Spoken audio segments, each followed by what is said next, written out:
Legendary Roberto Carlos meets PM Kipioli. सुरु गरौँ यिनलाई पनि ब्राजिलतिरै लैजाऊ कार्लोस। पुरोलाई ह्याट आउने गरेर बलले कि खान त? Legendary Kipioli meets Roberto Carlos. नेपालदेखि किक आउट गर्दै हुन्थ्यो केपिओलीलाई फ्री किक पेनाल्टी कर्नर जे हानेर हुन्छ। Roberto meeting his coach Kipioli.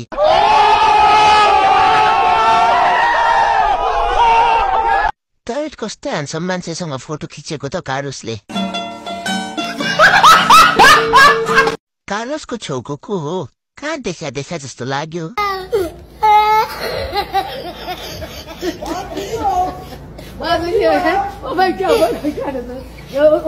Will Kipioli play today?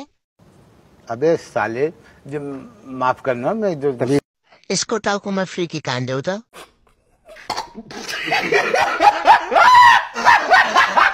त्यसको गेडालाई बल बनाएर हान्देऊ कार्लोस।